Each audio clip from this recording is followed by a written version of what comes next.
I think they're going to be violent. And we're just like folding t-shirts and shorts at Abercrombie and Fitch and just like, okay, yeah, like I don't know what that means. I'm 17 years old. And were you like wearing a cutoff? Was it like a cutoff shirt? Everything was tattered and frayed and looking wonderful. Welcome to Fuller Butz, a behind-the-scenes plastic surgery podcast. Yes, you heard that right. Join your co-hosts, Dr. Sam Fuller and Dr. Dan Butz, board-certified plastic and reconstructive surgeons, on an exclusive full-access pass into the world of plastic surgery. Combining their expertise and training, Drs. Fuller and Butz will share medical insights, detailed explanations, and lighthearted humor to keep you entertained and informed. We're certain you'll become passionate about the plastic surgery specialty, and between debunking myths, uncovering truths, or just making you laugh out loud at their perspective on this creative and artistic field, we've got something for everyone. From tummy tucks to botox and mommy makeovers to surgery do-overs, the Fuller Butz Podcast will surely satisfy your podcast fix. All right, now let's dive into this episode. Hello, everyone. Welcome to Fuller Butz, a behind-the-scenes look at plastic surgery. How are you doing, Dan? Good. How are you, Sam? Doing well. Are you excited for our very first podcast? I am. It's going to be a blast. All right. Well, what we were thinking was to give an overview of who we are before we dive into what we do for a living. I think that'll hopefully establish some credibility and just an understanding of where our training has taken us and what our curiosity and interests really are in our practice and in our lives. Yeah, and just why we're doing another podcast about plastic surgery. All right. I'm Dr. Sam Fuller, I'm board-certified plastic and reconstructive surgeon. I have an additional board certification in surgery of the hand. I'm originally from Chicago, born and raised. Grew up a Notre Dame fan and eventually went on to attend the University of Notre Dame in South Bend, Indiana. I double majored in Spanish and pre-med, and then I returned back to Chicago for additional training at the University of Chicago School of Medicine. During my time at Notre Dame, I became very interested not only in the Spanish language, but was able to do a study abroad in Toledo, Spain, which led to future medical mission trips that I've done now 4 in the Dominican Republic. During my time as a medical student, I was really deciding between orthopedic surgery, plastic surgery, and eventually selected plastic surgery, and I haven't really looked back too much. I stayed at the University of Chicago for my plastic and reconstructive surgery residency, which is 6 years after your 4 years of medical school. And that's where my path crossed with Dan, who was a year behind me in training.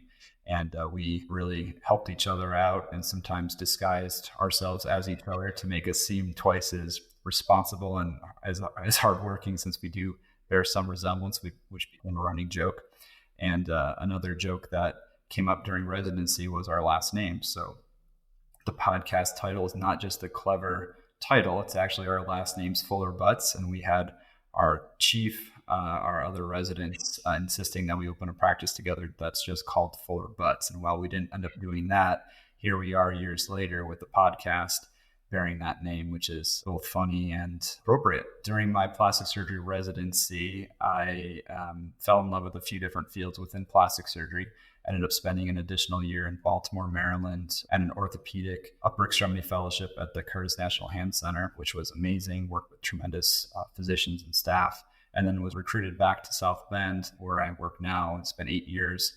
I work at South Bend Orthopedics, and I'm a hand surgeon. I'm also a plastic surgeon for the community. So I treat Northwest Indiana, Southwest Michigan, a lot of the Midwest, and my focus in plastic surgery is really body contouring. So I do everything from the neck down, including breast augmentations, breast lifts, breast reductions, breast cancer reconstruction, arm lifts, mommy makeovers, tummy tucks, lipo, all of that juicy content that we'll dive into in later podcasts. I now have 3 kids, all boys, including twins that are 3 and an oldest child, Quinn, who's 6.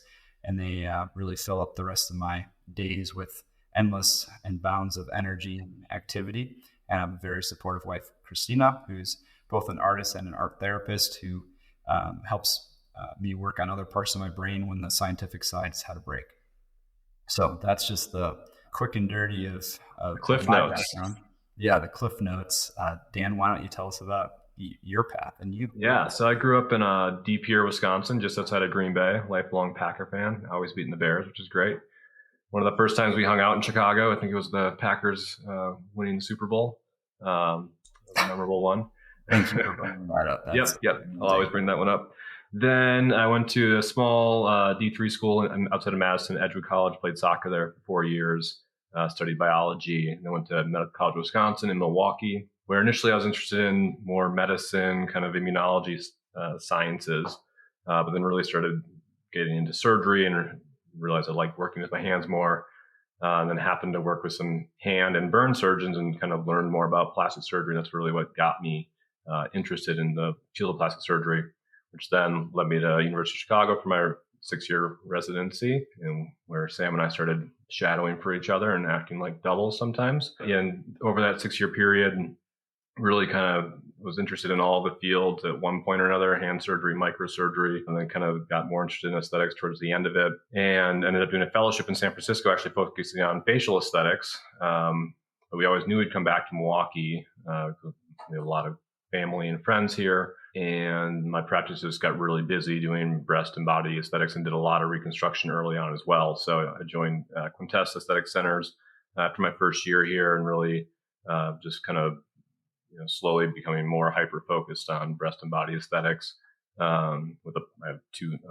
Initially I had one partner, now 2 partners that just focus solely on facial aesthetics. So kind of it helps having that, as part of the practice, where you can kind of have these, everyone not hyper, but very specialized in their particular field.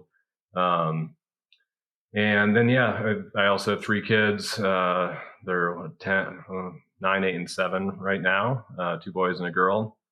My wife was a very busy lawyer, and then last year I decided to quit and go back to fashion school to kind of do something different, which is great. It's just fun, working hard and keeping busy with the family.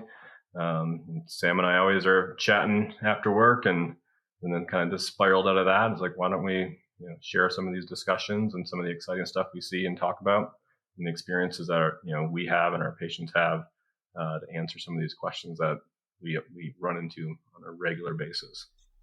Yeah, so we are both practicing plastic surgeons in the Midwest with dark rimmed glasses, dark brown hair, and 3 kids. What separates you from me? What do you think? How do you approach things differently in your practice, would you say?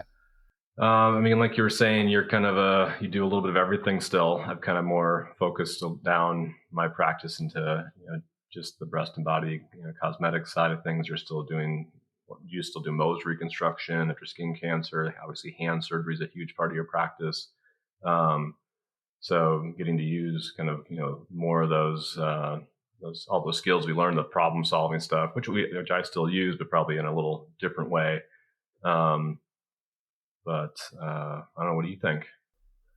Yeah, certainly my practice is different. I have a large hand practice. I treat hand, wrist, forearm, elbow issues. That can be work related. It could be injury, sports related. It could be arthritic. It can be newborns with extra fingers. So I really have an array of different issues coming into my office. And then I also treat the full spectrum of just general plastic surgery. So I see a lot of skin cancers, defects, facial flaps that are needed after larger resections. And to me, that really excites me. That's what got me interested in plastic surgery to begin with, is just being able to work on different body parts all the time, and keeping my brain interested in learning the anatomy and staying up to date on different muscles and nerves and treatments and indications for that. I'm interested, you had a fellowship in facial aesthetic surgery, and you then now hyper-focus or subspecialize really in the body. What drove that? Was it need? Did you just feel like the patients were super happy with their outcomes and it just made sense? Like, what made you fall in love with that part? Because I know that you're super happy with your practice. Like, what led to that? Yeah, I think it was a lot of the patients I was seeing. I think partially of what, can probably drive our practices, where we end up and what patients we see more of. I was doing a lot of breast reconstruction that then got a good reputation in breast surgery, which then fed referrals to breast reductions, aesthetic breast. And I was doing some of the other cases, but when I started doing so much volume kind of in one area, I just really I thought I could get the best results doing those things. And if someone else is, again, down the hall in my same office doing 300 facelifts a year, and I was doing a fraction of that, like they're going to likely, again, trying to get the patient the best result, smoothest experience. So they just kind of trying to make those experiences as great as possible and streamlined as possible. That kind of just, made more sense to me. And I really like kind of getting into the nitty gritty of, maybe I'm doing 5 tummy tucks a week, but they're all a little bit different, and really trying to look at these different anatomies and small nuances, but little changes in how we do things, where we do the liposuction, this and that can really have a big impact on the result. And the more you do of them, the more I think you appreciate that. And it just takes that time. So I really have no regrets. Kind of looking, I don't miss out doing. I don't think I'd like to do everything. Like if I was doing 50 facelifts a year and 50 tummy tucks a year and 50 reductions a year, I think then some people are able to do that, but my brain likes to kind of really get into those nuances. Another big difference between our practice. You want to follow up on that? Well, I know from your training, partly because I did the same training, that it was robust in body contouring. I mean, we trained with some elite individuals, some forward thinkers. And so I think it's natural to do something you are great at or are very well trained at. And so to really situate yourself with a need in the community, with happy patients, with a robust practice. I mean, that's all you can really ask for. There's probably some medical students and residents that are dying to have a practice like that. I know that some of them have reached out to us on social media and, kind of asked us how we've come to our own practices. For me, I'm in more of a smaller town setting, and so there isn't as much volume in any one thing in particular. And so, as it stands currently, I probably have 4 or 5 husband and wife duo patients where I'm treating the husband for carpal tunnel syndrome or thumb arthritis. And even in the past month, I've had 2 mommy makeover patients whose husbands have smashed their hands. One of them needed surgery, one of them didn't, but needed to see them urgently. Yeah. And to me, that family medicine, plastic surgeon. It is a little bit of everything. And I think just having that rapport with the patient's family and talking with the husbands, like I felt like I know them just as well. And so it's been very natural. And the joke is, after I end up, treating their hand injuries, treating their mommy makeovers, they're like asking me, can you take a look at my hip or my shoulder? And I'm like, absolutely not. I know nothing about that. Please do not, ask me to do that. Yeah. So I have to draw the line. There's a limit somewhere. Yeah, exactly. My brain likes to choose things that I do well and get, very good at them, but I still like the broad spectrum of plastic surgery. I don't want to give that up. And at this time, you're in a very large orthopedic group, which has no other kind of plastic kind of exposure or plastic surgeons, right? Yeah. I mean, that's similar to how your practice really got built up and busy. I came to town, wanted to work hard and get busy, and started off doing a lot of hand. And then there was a need in the community. There were patients asking, hey, you're a plastic surgeon. Can you do this? Can you do that? And was able to build that up. So I'm the only plastic surgeon in my 20 plus partner group where we treat spine, total joints, PMP, physical medicine, rehabilitation, hand and sports. And we're the team doctors for the University of Notre Dame. And we do, robust, heavy volume work. And so I'm kind of leaned on to treat complex wounds. If there's a total knee incision that opens up, or there's somebody who comes in with a motor vehicle accident and they have road rash, I'm kind of on speed dial for, photos and stuff that I'd rather not get at late hours or with my kids, but I'm reviewing them and offering insight as a plastic surgeon's perspective. So it's been fun. And, my practice, which is within an orthopedic group, certainly requires me to have some broader spectrum. I can't just be doing cosmetic surgery. Otherwise, what am I doing in a large group? Yeah. It needs to make sense. And to me, it's worked out wonderfully because I can do all the things that I love to do. Yeah. Quintessa is obviously a very different model with, more med spa focus with the surgeons up as the kind of, often the surgical options. We really try to, provide, a specialist for each device. Some places it's kind of, one person who's doing lasers, injectables. A lot of times they don't have surgery, non-surgical body contouring options. We really have one nurse dedicated to lasers, one nurse dedicated to injectables, one non-surgical body contouring specialist, and the surgeon to kind of, everyone can, if we don't have the answer, we have, someone else in the office that, can likely have a different option to try to get the best results. This is plastic surgery is such a vast field. There's a lot of different ways of doing things, which everyone can kind of find their niche and find a way to, do what they want to do and really are passionate about, which is great. Yeah, I think this was great content, a good overview as who we are, how our brains work, and what we have to offer for future podcasts and insights. So I'm super excited to continue the process. I do want to give a shout out to our music intro. The music was graciously offered by Igloo and Hartley. Their hit single from last year, Swayze, is our music. You need to find them on Spotify and listen to them. They have been jamming out for several years. It's actually the lead singer, Jarvis, is a friend from back home growing up. We actually worked together at Abercrombie and Fitch, so it so happens, and stayed in touch.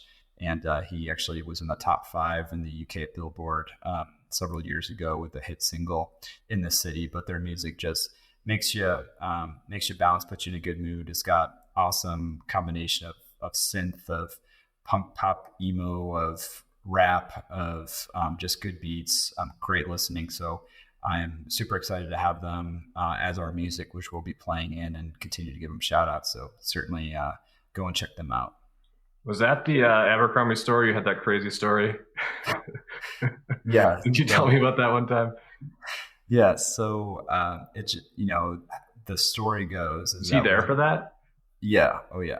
So he, the lead singer of Igloo and Hartley, and I and another friend, Adam, we all got jobs at Abercrombie and Fitch just to see how it was. And as it turned out, we were paid below minimum wage because we won a class action lawsuit that we just got like $100 like 10 years later. So we were paid like $4 an hour to work at Abercrombie, and then we ended up buying the clothes. So I certainly lost money on that summer job. But the store that we worked at, which was a very nice shopping mall, was just losing quantities and quantities of clothing. And so they actually hired a private eye to come in to investigate, and he noticed that there's obvious shoplifting going on.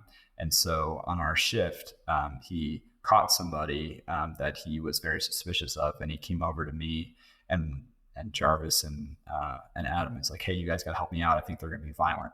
And we're just like folding T-shirts and shorts at Abercrombie and Fitch, and just like, okay, yeah, like I don't know what that means. I'm 17 years old, and were you like wearing a cutoff? Was it like a cutoff shirt? Everything was tattered and frayed and looking wonderful on us. And so they left the store, and they had really put in thousands of dollars of merchandise in this stroller, and it was a group of individuals. And so he tried to grab them and stop them as soon as they left, and as he prognosticated, they started swinging at them. And so of course me and my friends tried to help him, but we also didn't know what we were supposed to do because we didn't really know what his job status was. He obviously wasn't a police officer. He was just like a private investigator.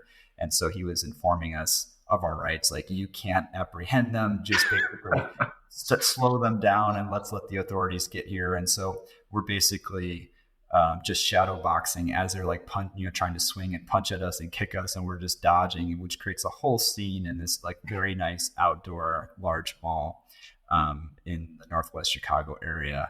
And so they end up backing us out through J. Crew, which is like a 2-way store. You went through J. Crew? Yeah. And so we end up getting all the way to their car, waiting for the cops to arrive, and they speed off, and Jarvis throws the stroller on their car and yells at them that they forgot their stroller, which was just totally used to shoplift. And then we walked back scratched up, and they told us that we had the rest of the day off with pay, which we were super happy with, which may be why Igloo and Hartley has another hit song called Violent and Young, actually, as I'm thinking about it. I wonder if that was based on that Abercrombie & Fitch a moment. But yeah, that was one of our many connections growing up. A great person, great family. Keep in touch with him and his sister, and their music is wonderful, as you guys have heard already. Yeah, we should put a link up or something, however that works. Yeah. Still working out those kinks. We'll put some links up to our Instagram, social media, to Igloo and Hartley. Feel free to subscribe. We appreciate your time listening to our first podcast. We're going to dive into plastic surgery further and further. Please provide us whatever feedback you can so that we can tailor it to our viewership. What's next week's topic, Dan? Do you know? I think we're going to dive into some myths around breast augmentation. Yeah, so I think on the docket is breast augmentation. We're going to discuss what Frankenstein has to do with breast augmentation recovery.